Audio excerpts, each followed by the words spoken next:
Hello दोस्तों, कैसे हो आप सब। तो जैसे कि पिछली क्लास में हमने कुछ क्वेश्चन की प्रैक्टिस करी है, उसी को आगे कंटिन्यू हम कर लेते हैं। काफ़ी अच्छे अच्छे क्वेश्चंस आपके लिए और काफ़ी डिटेल में मैं आपको करा रहा हूँ। इन पे आप फोकस करिए और चीज़ों को देखिए, क्योंकि इनसे आपके पेपर में क्वेश्चन आ सकते हैं। ठीक है, तो जैसे सिंधु सभ्यता की हम बात कर रहे थे, तो सिंधु सभ्यता का जो क्वेश्चन है वो जरूरी नहीं कि हरियाणा जीके में ही आएगा, वो भारत की जीके में भी आ सकता है, क्योंकि जीके आपकी दोनों आने वाली है, हरियाणा की भी और जो भारत से है वो भी आपकी आने वाली है। ठीक है, तो इससे पहले 4 क्लास आपकी हो चुकी हैं और 52 क्वेश्चन मैंने आपको एक करा दिए हैं, और उसके बाद 25 क्वेश्चन मैंने आपको एक करा दिए हैं।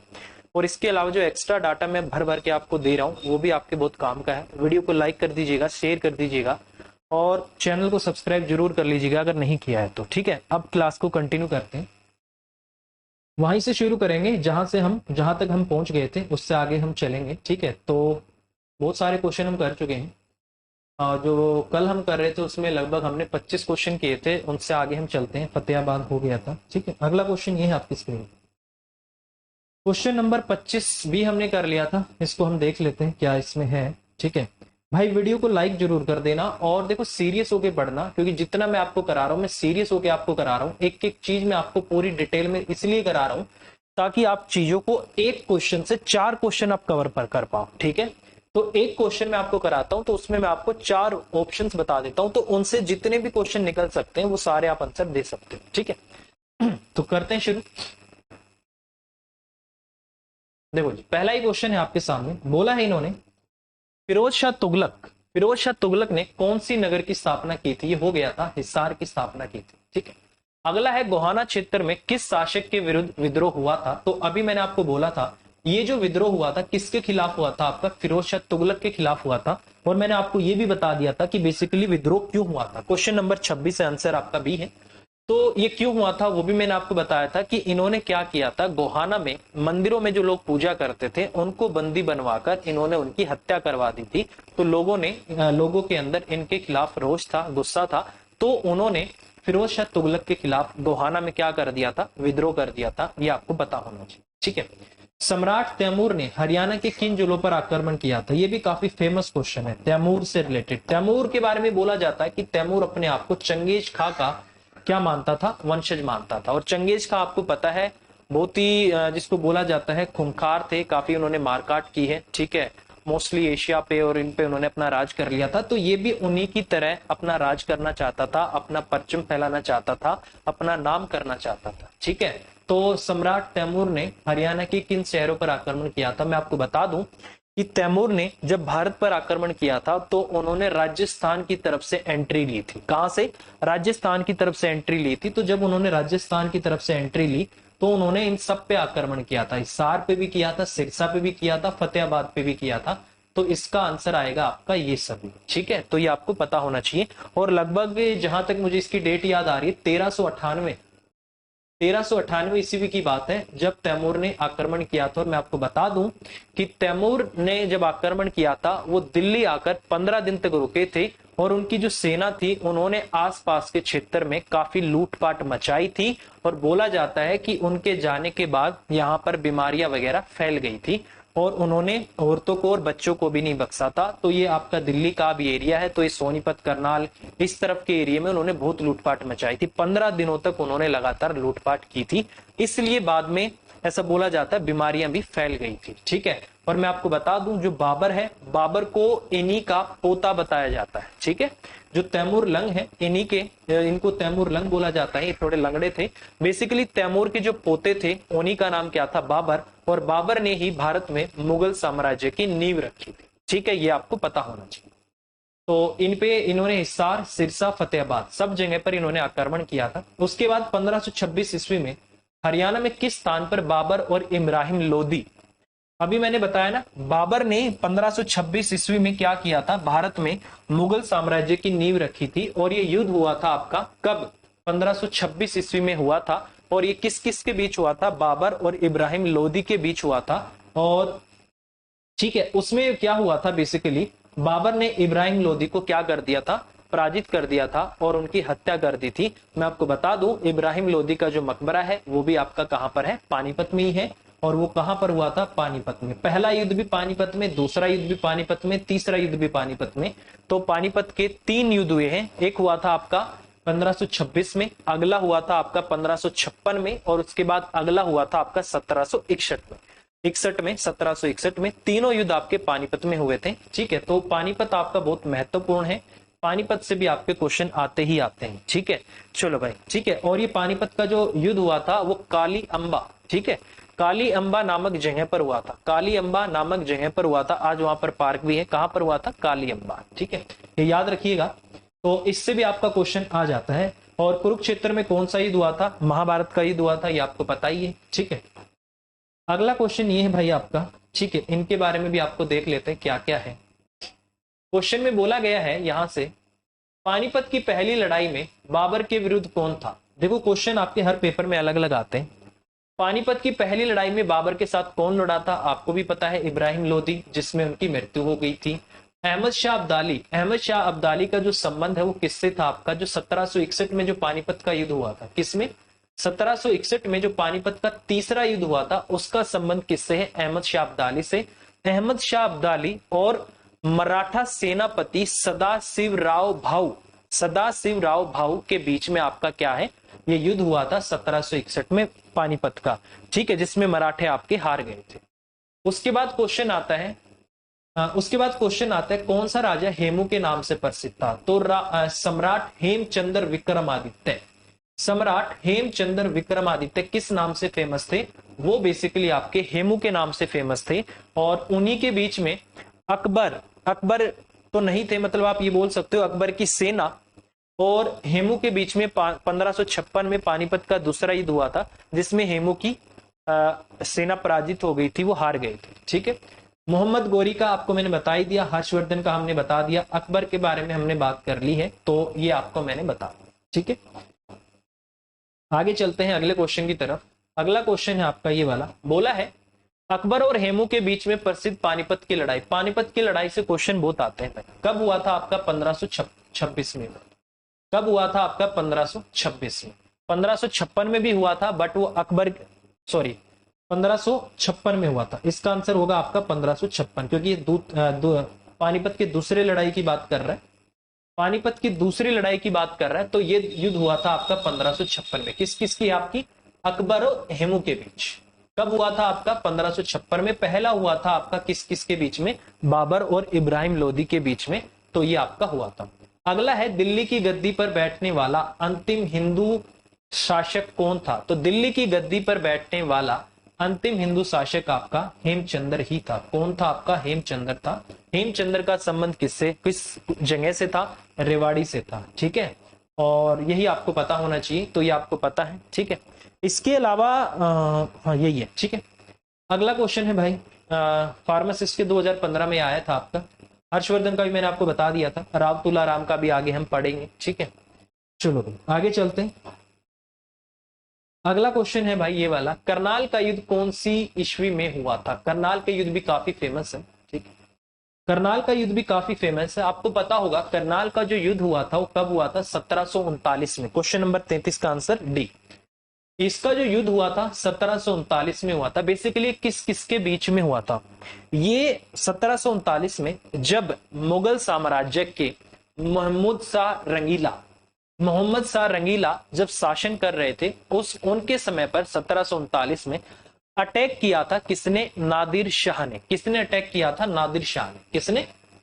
नादिर शाह ने। तो बेसिकली मोहम्मद शाह रंगीला वो काफी रंगीले इंसान थे। ऐसा माना जाता है, ऐसा बोला जाता है कि वो नंगा रहना पसंद करते थे। ठीक है, नंगा रहना वो पसंद करते थे, बिना कपड़ों के रहना वो पसंद करते थे। काफी रंगीले मिजाज के इंसान थे, इसलिए उनको मोहम्मद शाह रंगीला भी बोल दिया जाता है। ठीक है, तो रंगीले इंसान थे काफी। उनके समय पे ये अटैक किया था नादिर शाह ने 1739 में करनाल में। तभी बोला जाता है कि जो नादिर शाह है जी, इन्होंने 1739 में अटैक किया था, तो तभी ये जो आपका मयूर सिंहासन था जिसपे आपका कोहिनूर हीरा लगा हुआ था, जो आपका मयूर सिंहासन था जिसपे आपका कोहिनूर हीरा लगा हुआ था, इसको ये उठा ले गए थे। कौन? नादिर शाह उस सिंहासन को उठाकर ले गए थे। तो किनके समय में? करनाल का युद्ध 1739 में मोहम्मद शाह रंगीला के समय में नादिर शाह ने के बीच में और मोहम्मद शाह रंगीला के बीच में अटैक हुआ था और वो अपना मयूर सिंहासन उठा ले गए थे।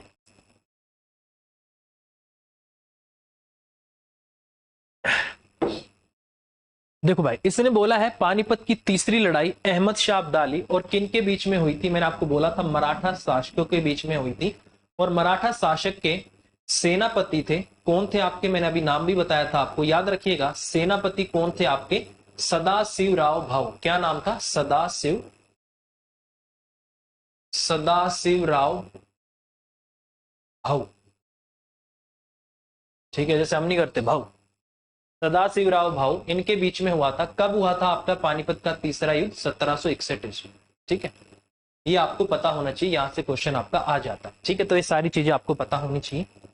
आगे चलते हैं अगले क्वेश्चन की तरफ।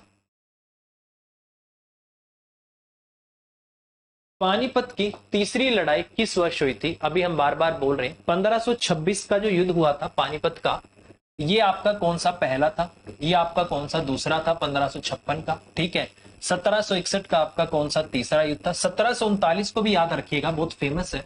1741 में कौन सा हुआ था आपका, करनाल युद्ध, करनाल का युद्ध। ठीक है, अभी मैंने बताया इसके बारे में, किस किस के बीच में हुआ था, क्या हुआ था, कौन क्या उठा ले गया था, ये आपको पता होना चाहिए। ठीक है, उसके बाद बारी आती है मुगल काल के दौरान हरियाणा में वर्षा आधारित खेती वाली जमीन को क्या कहा जाता था। क्वेश्चन नंबर 36 का जो आपको आंसर दिया हुआ है, इसको क्या बोला जाता है, बारानी। क्या बोला जाता है, मुगलों के समय में, मुगल काल के दौरान हरियाणा में जो वर्षा आधारित खेती वाली जमीन होती थी, जो वर्षा पर आपकी बेस्ड होती थी जमीन, उसको क्या कहा जाता था आपका, बारानी। क्या कहा जाता था आपका, बारानी। क्या कहा जाता था, 36 का सी है, बारानी। तो मुगल काल के समय जो वर्षा पर आधारित आपकी जमीन होती थी, उसको क्या बोला जाता था, बारानी बोला जाता था। इसके अलावा आपको ये पता होगा कि हरियाणा में सबसे ज्यादा जो बारिश होती है वो कौन से जिले में होती है, जिले की बात कर रहे हैं। हरियाणा में सबसे ज्यादा जो बारिश होती है वो अंबाला जिले में होती है, और एक पर्टिकुलर जगह का अगर नाम बोला जाता है तो हरियाणा में सबसे ज्यादा जो बारिश होती है वो कहाँ होती है, छिछरौली। कहाँ होती है, छिछरौली। और छिछरौली कहाँ पर है आपका, यमुनानगर में। ठीक है, और छिछरौली को ही हरियाणा का चेरापूंजी भी बोला जाता है। ये भी क्वेश्चन आपके पेपर में आया हुआ है, तो आपको पता होना चाहिए। ठीक है, तो हरियाणा के किस जिले में सबसे ज्यादा बारिश होती है, अंबाला जिले में। और हरियाणा के किस पर्टिकुलर एक क्षेत्र में, किस जगह पर सबसे ज्यादा बारिश होती है, छिछरौली में होती है। छिछरौली में विद्रोह भी हुआ था, और ये कहां पर है आपका, यमुनानगर में है। तो बेसिकली आपको पता होगा यमुनानगर में कालेसर जंगल है। ठीक है, तो ज्यादा जो बारिश होती है हरियाणा में वो कहाँ होती है, वो अंबाला में होती है, पंचकुला में होती है, और आपकी यमुनानगर में होती है। और यही वो 3 एरिया है जहां पर शिवालिक की पहाड़ियां फैली हुई है।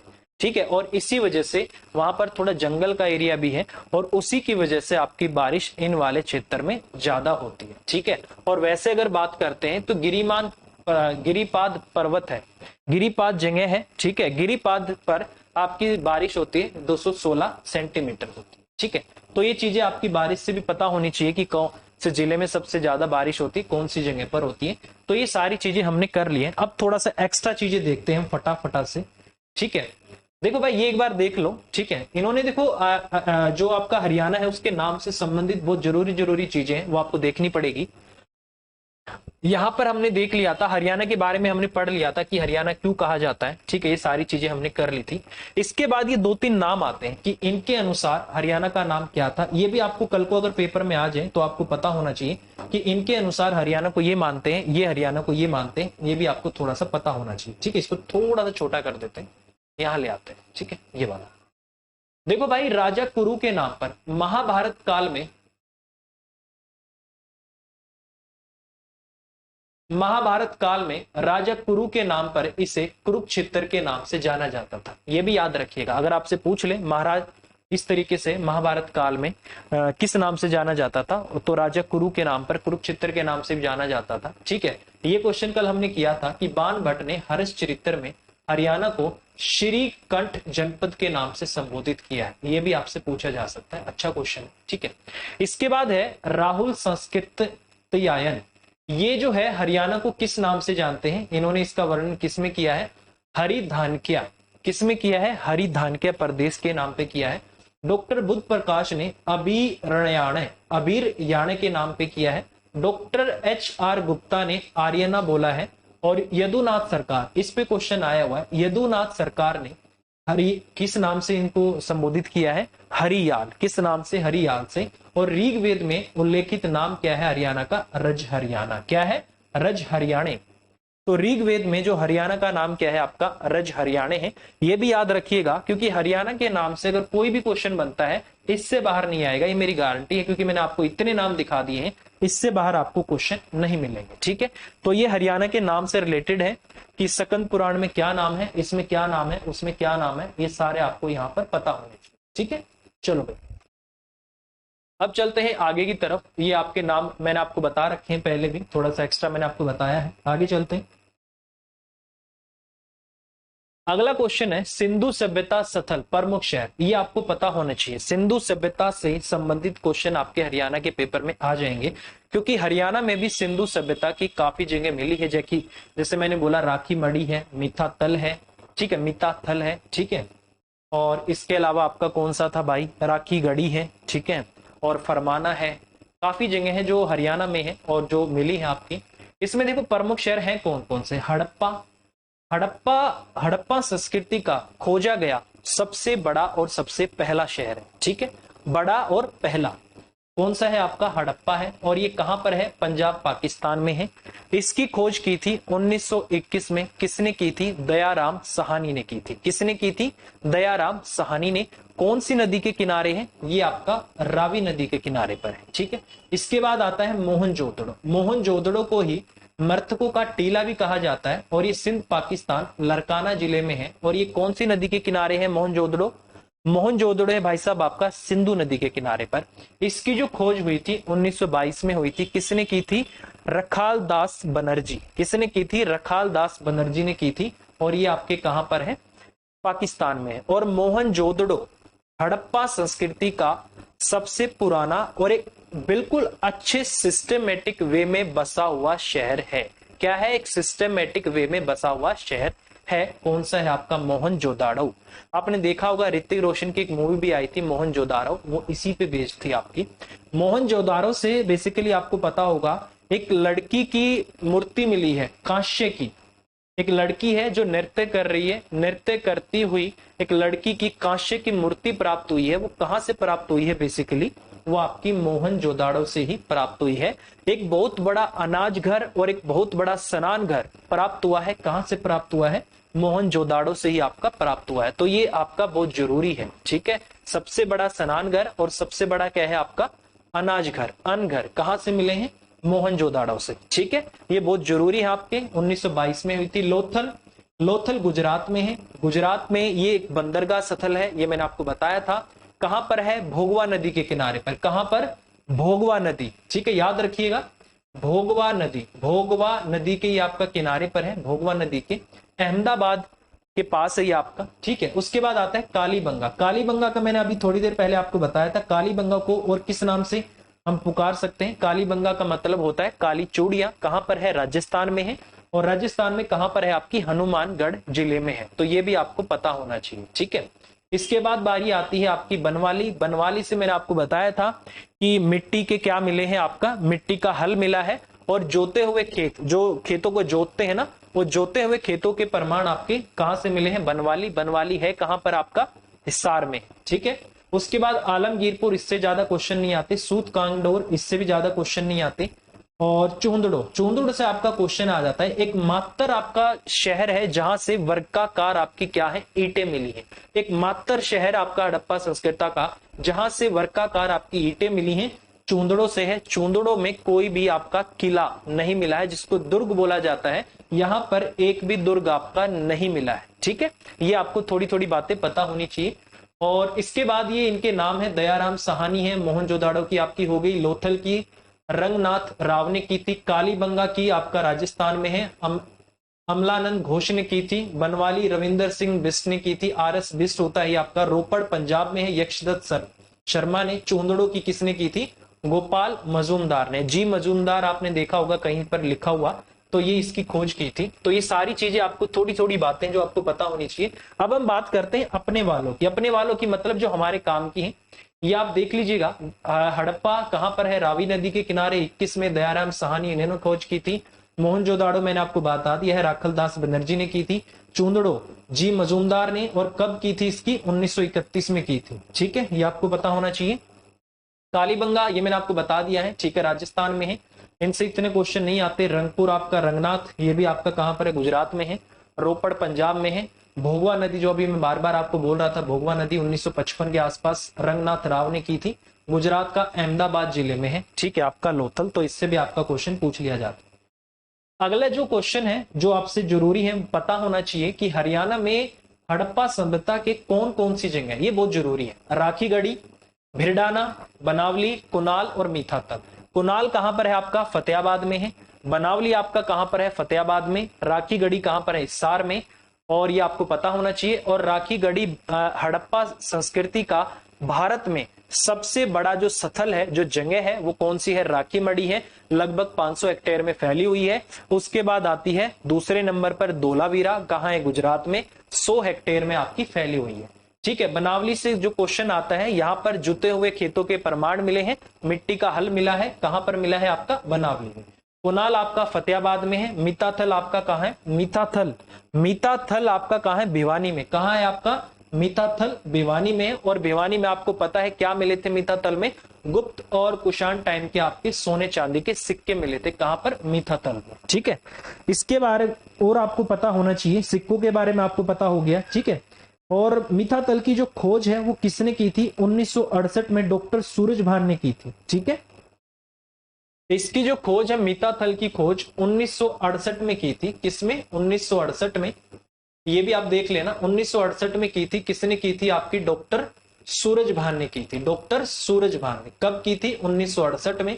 यहां से भी आपसे क्वेश्चन पूछ लिया जाएगा। अच्छे हैं ये क्वेश्चन, यहां से क्वेश्चन आपके बनते हैं और पेपर में आएंगे तो हम इनको आराम से कर भी लेंगे। ठीक है, चलो भाई, बनावली के बारे में हो गया है। ठीक है, बनावली से आपके विचित्र पशु मिले हैं, मिट्टी के खिलौने मिले हैं। जो के साक्ष्य सबसे ज्यादा आपके बनावली से ही मिले हैं, और जुता हुआ खेत भी यहीं से मिला है आपका। ठीक है, ये सारी चीजें आपको पता होनी चाहिए। कालीबंगा का आपको मांडा भी आपके एक बार क्वेश्चन पूछा गया है कि जो आपकी हड़प्पा सभ्यता है उसका सबसे उत्तर में भाग कौन सा है? वो आपका मांडा है, जम्मू कश्मीर में। ठीक है, तो यहां से आपको क्वेश्चन पूछा जा सकता है। ये आपको याद रखना, बनावली और एक आपका कुनाल और एक आपका मीठातल, ये महाराष्ट्र में भी है। ये इसका सबसे कौन सा है? दक्षिणी भाग। सबसे दक्षिण में जो आपका भाग है हड़प्पा सभ्यता का, वो क्या है? कौन सा? आपका दायमाबाद है। और उत्तर में आपका कौन सा है मेरे भाई? उत्तर में आपका मांडा। और ये कहां है? जम्मू कश्मीर में। और दायमाबाद, इस पे भी क्वेश्चन आता है, ये कहां पर है? आपका महाराष्ट्र में।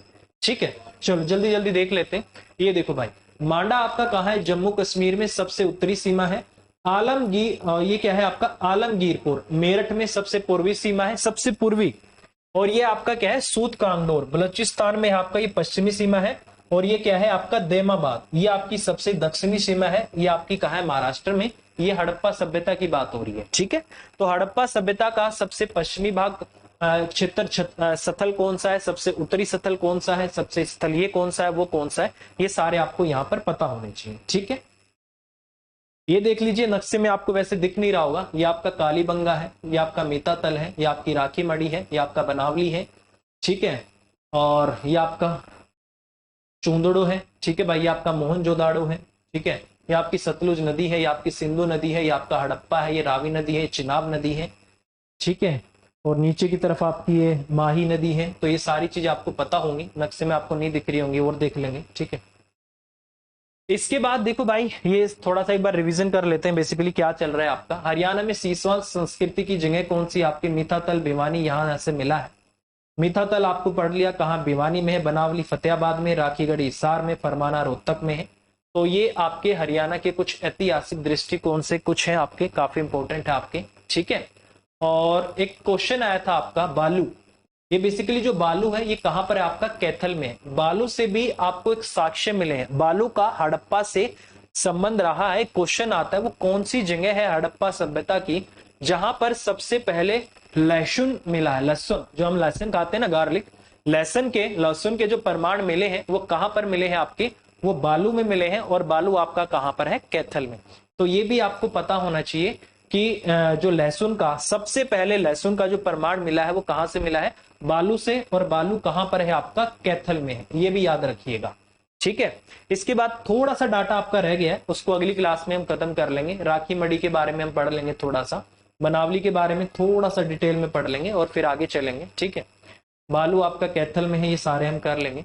उसके बाद हम आगे चलेंगे। ठीक है, ये प्राचीन आपका इतिहास था, फिर मध्यकालीन इतिहास आएगा, उसके बारे में हम बात करेंगे। एक बार इसको देख लो जल्दी से।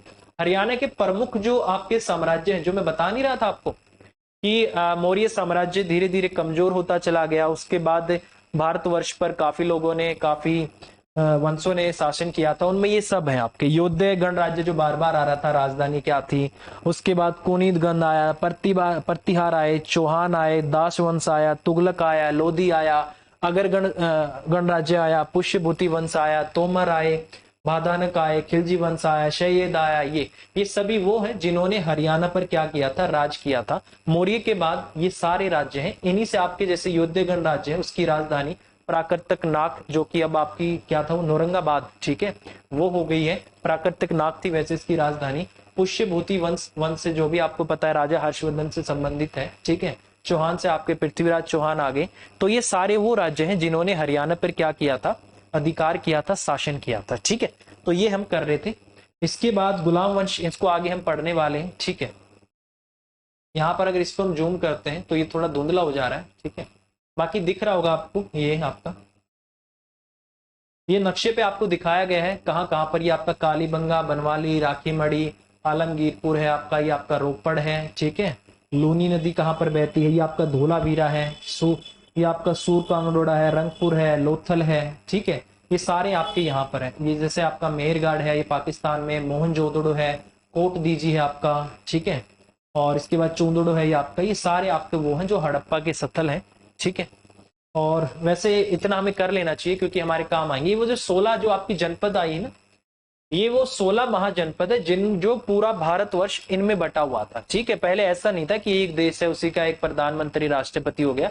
पहले ये 16 जनपद होती थी, इन पे अलग अलग जो वंश थे वो शासन किया करते थे। ठीक है, ये वो 16 जनपद है। और 16 जनपद कौन कौन सी थी आपकी, जैसे यहाँ से आपकी कौन आ गई, कंबोज आ गई, यहाँ से गंधार आ गई, ठीक है, कोरू आ गई, पांचाल आ गई, सूरसेन आ गया। जो मथुरा का एरिया है ना, एक क्वेश्चन आता है, मथुरा के भाग का जो एरिया है पहले उसको किस नाम से जाना जाता था, उसको सूरसेन के नाम से जाना जाता था। किस नाम से, सूरसेन के नाम से जाना जाता था। यहाँ पर कौशल आ गए, ठीक है, हस्तिनापुर आ गया, ये इंद्रप्रस्थ आ गया, वत्स आ गए, मत्स्य आ गए, अवंती आ गया, मगध, ये जो बिहार का एरिया होता था ना उसको मगध के नाम से जाना जाता था, काशी आ गया, मल्ला आ गया। ठीक है, और यहाँ पर ये आ गए। ये सारे वो राज्य हैं, ये जो सारे आपके क्या है 16 जनपद में बटा हुआ था। कब की बात कर रहे हैं, 550 ईस्वी पूर्व से, ये ईस्वी पूर्व की बात हो रही है, 550 ईस्वी पूर्व से 400 ईस्वी पूर्व। ये सारे वो हैं जो आपके यहाँ पर पूरा भारतवर्ष, और इस तरफ आपका ये पाकिस्तान, और ये आपका क्या है बटा हुआ है। ठीक है, तक्षशिला आपने देखा होगा अब पाकिस्तान में है, जहां पर मौर्य, चंद्रगुप्त मौर्य के गुरु थे। ठीक है, वो वहां पर शिक्षा देते थे। सिंधु नदी देखो आपकी ये यहाँ पर है, भारत से बाहर चली जाती है। ठीक है, ये सारे आपको पता होंगे। सुरसेन आपको पता हो गया, कौशाम्बी हो गया, ये आपका चेदी हो गया, ये आपका असमक हो गया। तो ये जनपद में बटा हुआ था आपका। ठीक है, तो ये वो 16 जनपदें थी। यहाँ से भी क्वेश्चन आ जाता है, और पीछे क्वेश्चन भी आया था कि 16 जनपदों में एक वर्णन था, वो पीछे क्वेश्चन भी आया था। तो ये चीजें आपको पता होनी चाहिए। ठीक है, इसके बाद ये हमने कर ही लिया था, कौन किसका पुराना नाम है, महेश है आपका। ठीक है, कालीकुट आपका, ये हमने कर लिया था। वर्तमान नाम भी हमने कर लिए थे। ठीक है, ये भी हमने कर लिया था। इसके बाद मौर्य काल से जो भी चीजें मिली हैं ये भी हमने कर ली थी। आगे चलते हैं, इसको खत्म ही कर देते हैं। ठीक है, देखो भाई, यहाँ पर जैन मूर्तियां कहाँ से प्राप्त हुई हैं। जैन की जो मूर्तियां हैं वो आपकी हांसी, वह कहाँ से, रानीला से आपकी प्राप्त हुई है। कुषाण शैली का जो द्वार स्तंभ है, ये आपका इंपॉर्टेंट क्वेश्चन है। कुषाण शैली का जो आपका एक द्वार स्तंभ है वो कहां से मिला है, आपका रोहतक से मिला है। यक्ष की मूर्तियां, यक्ष और यक्षिणियों की मूर्तियां, ऐसे भी हो सकता है कि यक्ष और यक्षिणियों की मूर्तियां आपको कहां से प्राप्त हुई हैं, तो यक्ष और यक्षिणियों की मूर्तियां आपको पलवल से प्राप्त हुई हैं। और ये अब तक जितनी भी मूर्तियां आपको मिली हैं उनमें सबसे पुरानी मूर्ति कौन सी है, वो यक्ष और यक्षिणियों की ही मूर्तियां हैं। तो ये आपसे पूछा जा सकता है कि निम्नलिखित में से मिली हुई मूर्तियों में सबसे पुरानी मूर्ति किसकी है, तो वो यक्ष और यक्षिणियों की ही मूर्तियां हैं। ठीक है, उसके बाद आता है रामायण श्लोकांकित फलक, ये कहां से मिले हैं? आपके नचार खेड़ा भिवानी से मिले हैं। ठीक है, जो रामायण के श्लोक लिखे हुए। मिट्टी की मोहरें कहां से मिली हैं? दौलतपुर, और दौलतपुर कहां पर है? हिसार में। तो मिट्टी की मोहरें आपको कहां से मिली है? दौलतपुर से। अग्रे जनपद के सिक्के कहां से मिले हैं? अग्रोहा से। बलराम की मूर्ति कहां से मिली है आपको? अस्थल बोर रोहतक से मिली है, ये भी बहुत जरूरी है। गुर्जर प्रतिहार कालीन अभिलेख, गुर्जर और प्रतिहारों के जो उनके समय के अभिलेख है पेहवा से मिले हैं। पेहवा कहां पर है? कुरुक्षेत्र। ठीक है, और पेहवा काफी पवित्र जगह मानी जाती है। ठीक है, और इसके अलावा घोड़ों का व्यापार होता था राजा मीर भोज के समय में, ये भी मैंने आपको बता दिया था। यक्ष की मूर्तियां कहां से हैं? पलवल से हैं। ठीक है, गुर्जर प्रतिहार अभिलेख यहां से। बलराम की मूर्तियां अस्तरबोर रोहतक से, ये भी आपको क्या है पता होना चाहिए। ठीक है भाई, इसके बाद आगे चलते हैं। मौर्य काल स्तूप आपका हो गया। हड़प्पा कालीन सभ्यता क्या है? ये आपके भिवानी से हो गए। इंडो ग्रीक सिक्के हमने कर लिए थे। सिक्के ढालने के ढांचे भी हमने कर लिए थे। एक ये आता है कि कुणिम कालीन, ये मैंने आपको बता दिया था, हाँ ये हम कर चुके हैं। ये आप पीछे की क्लास देखोगे, इनमें आपको मिल जाएगा। समुद्र का गुप्त के सिक्के मिथातल भिवानी से। सुंग कालीन सिक्के आपके सुंग कालीन जो आपके फलक है सुंग से मिले। कहां से? सुंग से। हर्षकालीन तांबे की मुद्राएं सोनीपत से मिली है। योद्धे गणराज्य की मोहरें, जो अभी गणराज्य की हम बात कर रहे थे, कहां से मिली है? नौरंगाबाद भिवानी, क्योंकि यही इसकी राजधानी भी थी, जिसका नाम था आपका प्राकृतिक नाग। प्राकृतिक नाग, इसका पुराना नाम ये था प्राकृतिक नाग, ये इसका पुराना नाम था, और ये इसकी राजधानी थी योद्धेगण राज्य की, और वहीं से इनकी क्या मिली है? मोहरें मिली हैं। इसके बाद आती है जैन मूर्तियां। अभी हमने बात की जैनों की मूर्तियां हांसी और सनीला से। कुषाण शैली का द्वार स्तंभ रोहतक से। यज्ञ की मूर्तियां, यक्षिणियों की मूर्तियां पलवल से। रामायण श्लोक अंकित कहां से? नचार खेड़ा भिवानी से। मिट्टी की मोहरें दौलतपुर, दौलतपुर कहां पर है आपका? हिसार में। तो ये बार बार ये अलग अलग जगह से मैंने इनको रेफरेंस लिया हुआ है। ठीक है, तो इससे आपकी क्या हो रही है? रिवीजन भी आपका हो रहा है। ठीक है, पेहवा देखो, अंबाला के पास टोपरा का से अशोक का स्तंभ प्राप्त हुआ है, जिसे फिरोज शाह तुगलक दिल्ली ले गया। लेख ब्राह्मी लिपि एवं संस्कृत भाषा में उत्कीर्ण है। इस पे जो लिखा हुआ है, तो आप ये भी अगर आपसे कोई पूछ ले कि जो अशोक के अभिलेख है वो किस भाषा में लिखे रहते थे, वो ब्राह्मी लिपि में आपके लिखे रहते थे। करनाल से प्राप्त ग्रोष्ठी लिपि में अंकित अभिलेख किस तालाब के निर्माण से संबंधित है? का संबंध किसी तालाब के निर्माण से संबंधित है। हिसार के गुजरी महल में से एक स्तंभ पर 8 अभिलेख है, जो 8 जगह से आने वाले भागवतों की सूचना देते हैं।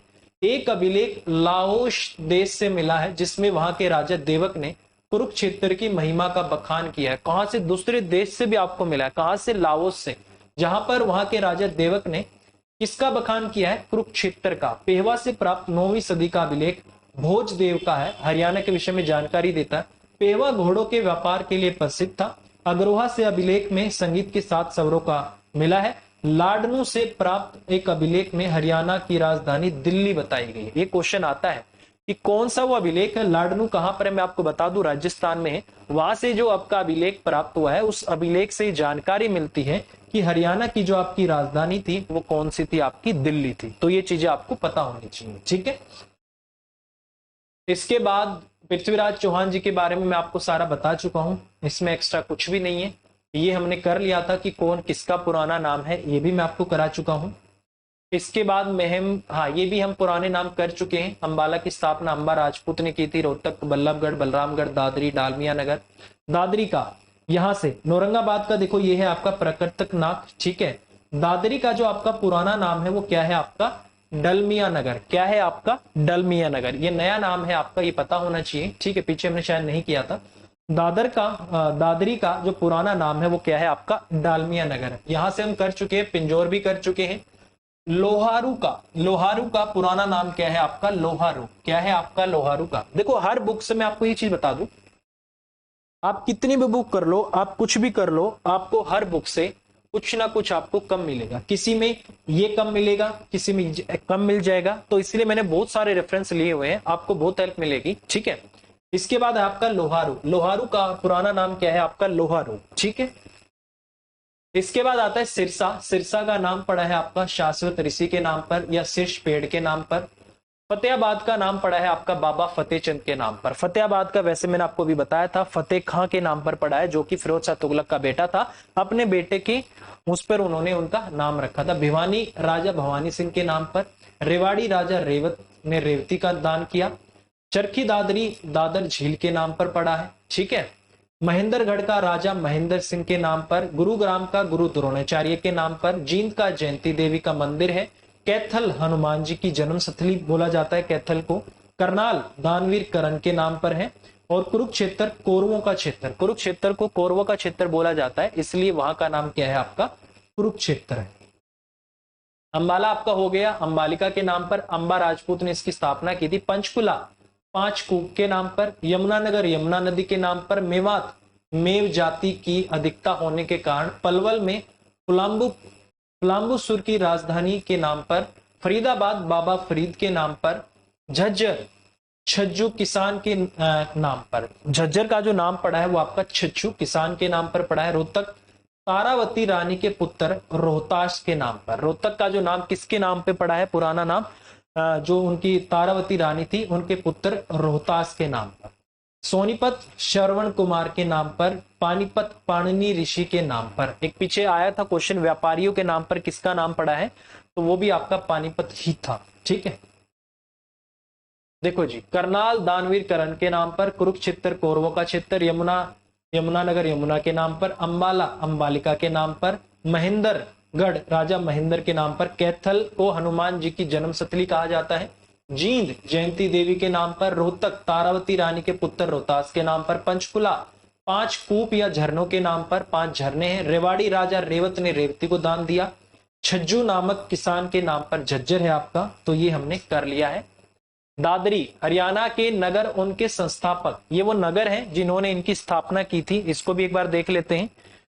दादरी की स्थापना किसने की थी, बिल्लवराज ने की थी। भिवानी की नीम सिंह ने की थी। बहादुरगढ़ की स्थापना राठी जाटों ने की। अंबाला की अंबा राजपूत ने। रेवाड़ी की करमपाल ने।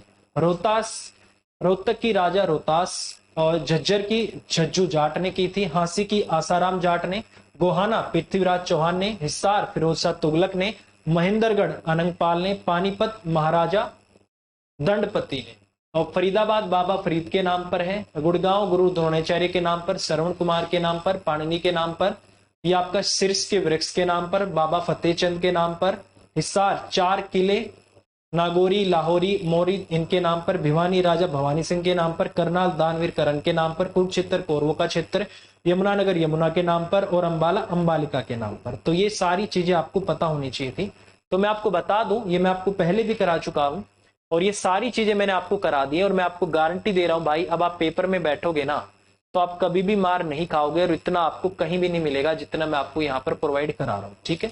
तो कोशिश करो, क्लास को पढ़ो भाई, रेगुलर करो, ठीक है। आपको कुछ ना कुछ यहाँ से सीखने को मिलेगा, कुछ ना कुछ क्या बहुत कुछ सीखने को मिलेगा, ठीक है।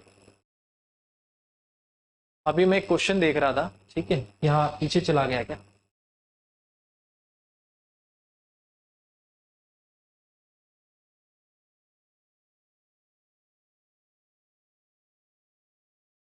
यहाँ पर आपको फतेहाबाद दिख रहा है क्या कहीं पे, फतेहाबाद, फतेहाबाद के बारे में आपको बताना था। फतेहाबाद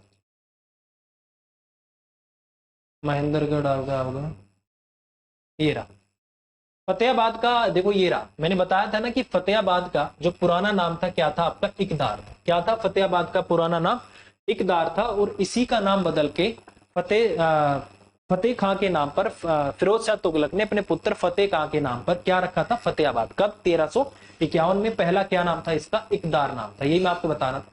हांसी का जो अभी मैंने आपको बोला था ना, हांसी का जो पुराना नाम है वो क्या है आपका, आसी है। हांसी का किला बोल दे या आसीगढ़ का किला बोल दे, बात एक ही है। और वो कहां पर है, मतलब हांसी का किला या आसीगढ़ का किला कहां पर है आपका, हांसी में है।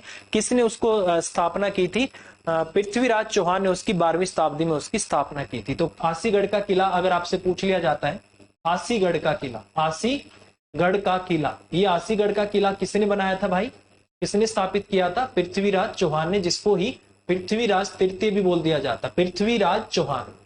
तो उसी को पृथ्वीराज तृतीय भी बोला जाता है। उन्होंने इसकी स्थापना की थी, कब की थी, 12वीं शताब्दी में की थी। क्योंकि उनका जो टाइम रहा है 12वीं शताब्दी में, उनका जो आपका समय रहा है आपको पता है 1149 से लेकर 1192 तक का रहा है। उसी बीच में इसकी स्थापना किसने की थी? पृथ्वीराज चौहान ने की थी। ठीक है, तो ये इतनी चीजें मैंने आपको करा दी हैं। आप इन वीडियो को बार बार देखिए। और मैं आपको एक बात बोल दूं, अगर आप अपने हाथ से नोट्स बना लोगे तो आप कभी भी जीवन में मार नहीं खाओगे। हमेशा अपने नोट्स बनाओ, अपने नोट्सों से पढ़ो, कभी भी आप मार नहीं खाओगे। और आपको लगता है कि ये कंटेंट आपको चाहिए, इसकी पीडीएफ फाइल या पीपीटी फाइल आपको फ्री में चाहिए, आप मुझे एक बार कमेंट, वीडियो के नीचे कमेंट कर देना। मैं आपको ये नोट्स ऐसे के ऐसे प्रोवाइड करा दूंगा। और नीचे आपको लिंक भी मिल जाएगा मेरे टेलीग्राम का। ठीक है, आप मुझे मैसेज कर सकते हो और वीडियो को लाइक और शेयर कर देना। और ये जितना भी हमने किया है, ये भारत का हरियाणा का प्राचीन इतिहास था। हम मध्यकालीन इतिहास की तरफ बढ़ेंगे। अगली क्लास होगी मध्यकालीन इतिहास पे। तो वीडियो को लाइक करना, शेयर कर देना, चैनल को सब्सक्राइब कर देना। Bye bye, take care, thank you very much, take care.